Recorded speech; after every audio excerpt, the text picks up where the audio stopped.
Assalamualaikum warahmatullahi wabarakatuh. Berjumpa kembali dengan catatan Syafiq Hasim.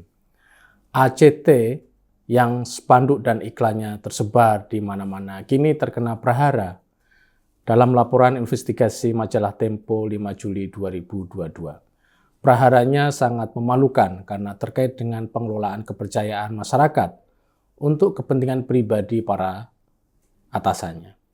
Jika laporan investigasi Tempo ini benar, maka kasus ACT bisa dikatakan sebagai cacat terbesar yang menimpa lembaga filantropi yang berbasis keagamaan di Indonesia. Pembentukan lembaga filantropi ini memang menjadi fenomena yang marak semenjak 2 dekade terakhir. Lembaga filantropi yang berbasis keagamaan juga menjamur. Apa yang saya definisikan sebagai lembaga filantropi berbasis keagamaan ini adalah lembaga filantropi yang berkaitan dengan pengumpulan amal, sedekah, zakat, dan lain sebagainya yang menjadi anjuran dan kewajiban di dalam Islam. Di dalam konteks Islam, lembaga filantropi atau lembaga amal seperti ini memang menjadi bagian dari sejarah Islam sejak awal. Di dalam Islam dikenal istilah-istilah seperti amal, sedekah, dan zakat. Untuk ini semua disalurkan kepada kelompok yang menurut agama dianggap layak sebagai penerima. Di antara 8 kelompok ini adalah amil, orang yang mengatur penerimaan dan penyaluran zakat. Jauh hari sebelum Islam datang, kegiatan filantropi sudah juga dilakukan. Bahkan semenjak peradaban Yunani kuno dan juga Romawi kuno. Seperti adanya dana endomen bagi Akademi Plato pada saat itu.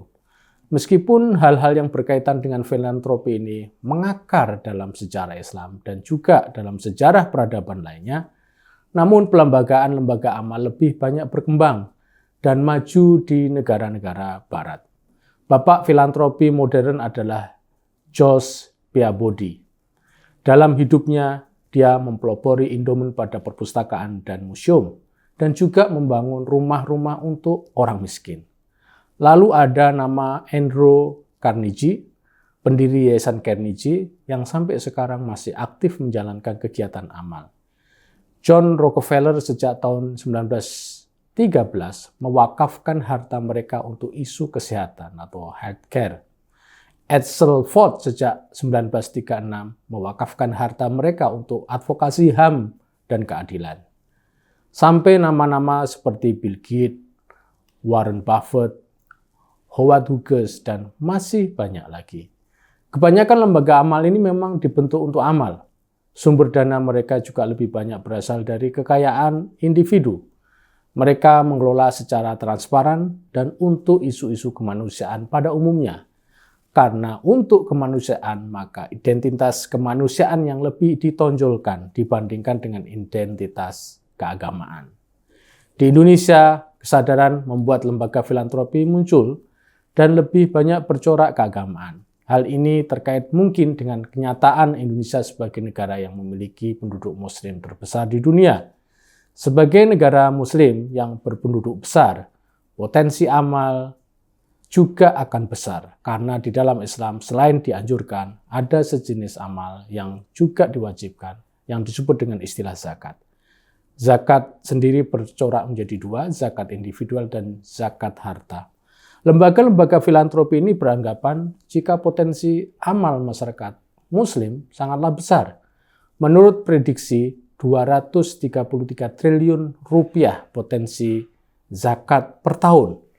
Ini jumlah yang sangat besar.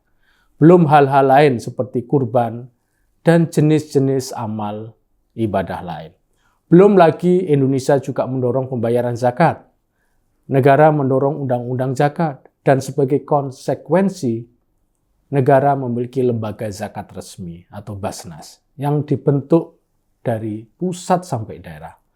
Lembaga filantropi menganggap potensi besar ini harus ditindaklanjuti dan dikonsolidasikan agar menjadi kenyataan.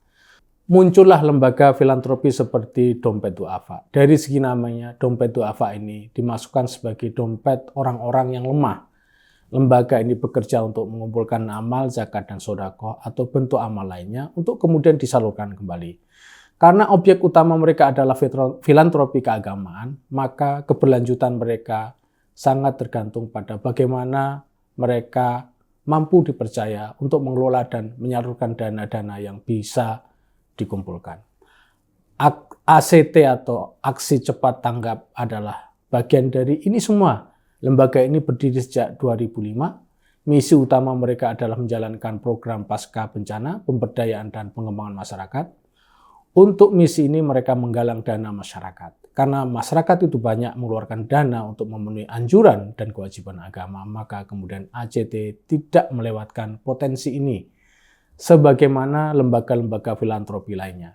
Tidak hanya itu, ACT juga memainkan politik identitas dalam menjaring dana masyarakat yang bersumber pada sodako, amal, zakat, dan korban. Di mana itu? Mereka misalnya hanya menyalurkan pada kelompok-kelompok yang menurut identitas keagamaan sama dengan mereka. Konflik-konflik internasional seperti perang Syria, Israel, Palestina, dan lain sebagainya tidak luput menjadi objek konsolidasi dana mereka. Kini ACT tertenggor dengan kasus yang tidak wajar menurut kacamata akal sehat, bahkan kacamata agama. Lembaga pengumpul amal ini diduga menggaji para pimpinan mereka, presiden, vice presiden, dan direktur yang cukup fantastis.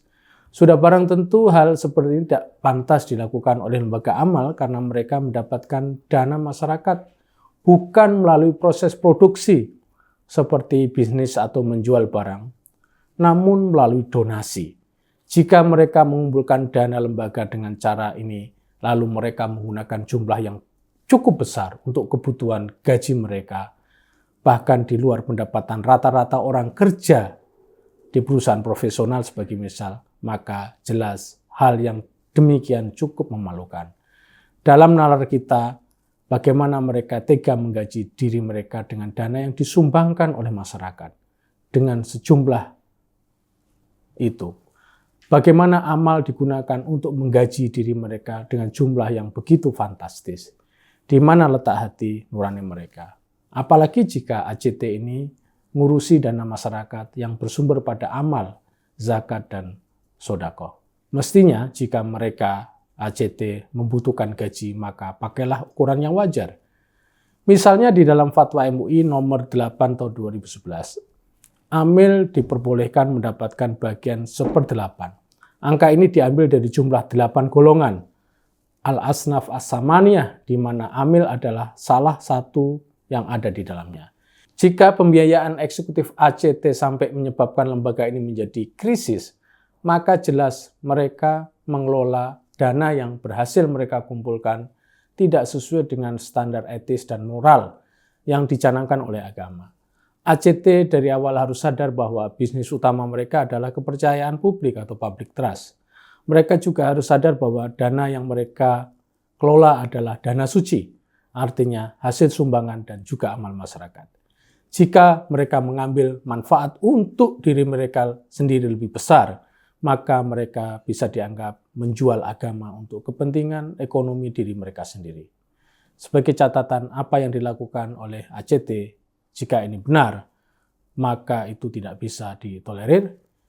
Ini adalah cacat terbesar yang mencoreng kegiatan filantropi kita, terutama filantropi di kalangan umat Islam. Demikian, wassalamualaikum warahmatullahi wabarakatuh.